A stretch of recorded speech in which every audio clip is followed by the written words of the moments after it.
Hi guys, this is Jeff, the garage guy. I've been working on your design for your garage, and I'd like to show you what I have so far. Alright, here is a front view. I'm not going to go into too much detail as we'll hit those as we go around the garage. But essentially I put a raised deck floor in, something I showed you guys earlier. We built the cabinets around the fridge and on the left side of the door, like we talked about. And let's take a look at the left wall first. Basically, I just filled it with storage cabinets.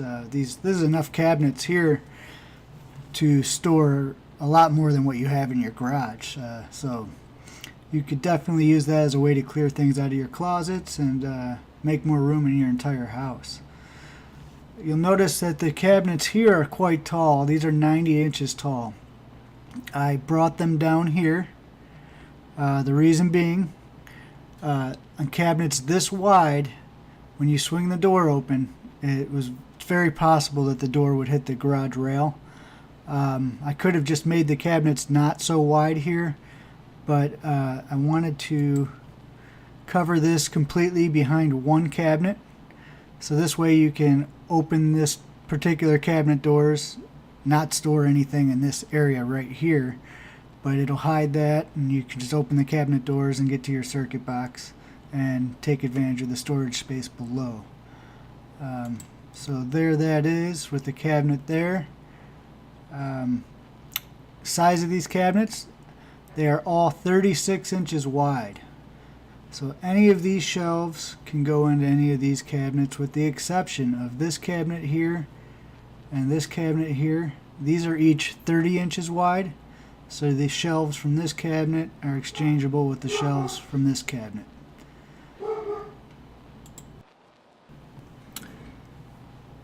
Okay, let's go to another view here.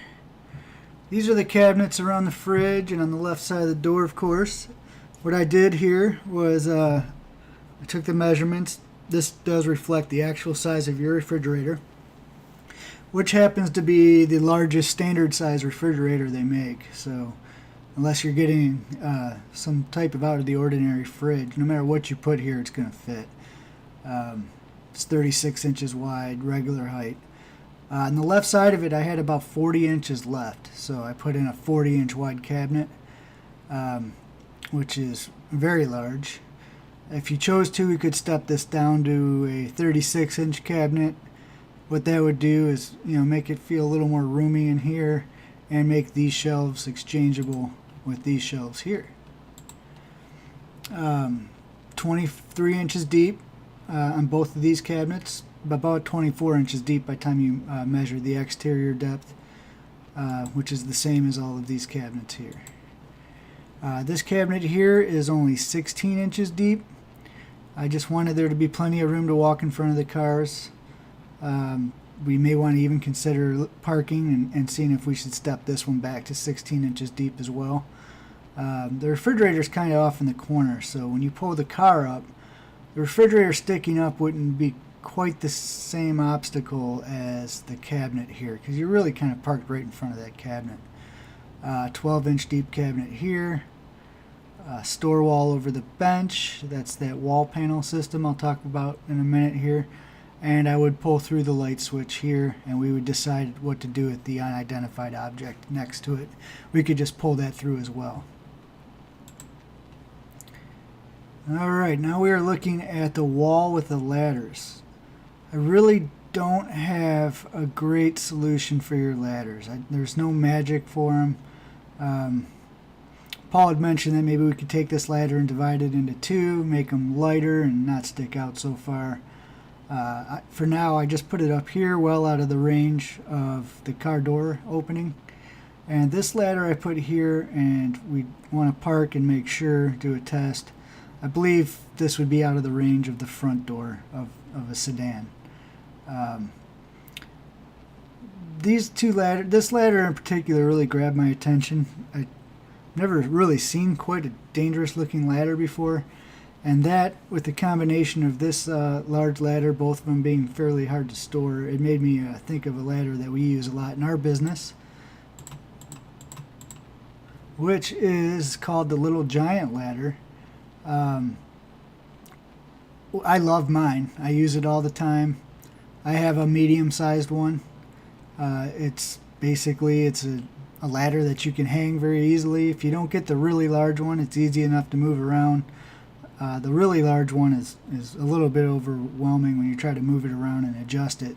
So I would only get the largest ladder you need to if you decided to go that way. They do everything, and I really can't suggest those enough.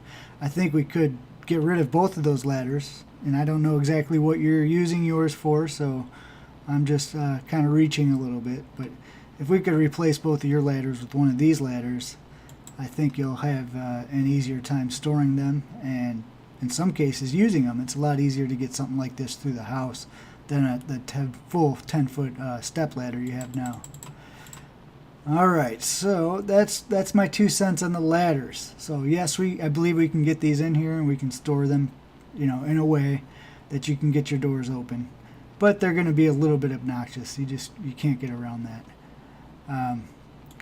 Let's talk about your kayak trailer here. I designed a trailer that, from what I remember, kind of looks like what you had going on with yours. I've parked it just to the left side of the pole that's not showing in the single bay, which ends up being right in front of that door, which I don't think is a problem. If you look at the top view with the trailer here, there's a good 4 feet here, and even if you thought that was a little bit crowded around the door, I think it would be easy enough just to angle the trailer a little bit, and then you have even more room. The door swings open, you're walking around it, no problem. That's my opinion on where the trailer would fit best. It seems to me it's a pretty direct route this way to get your stuff, pretty direct route to take it out here, bring it in the house. So that's what I got there. Well, thanks for looking over the plan I did. What I'd like to do is get your feedback and any questions that you might have about where I'm at so far. And I'll make any changes that are necessary. That's not a problem at all. I expect to do that. And once we make those changes, I'll move forward to pricing. Thanks. I'll talk to you guys soon.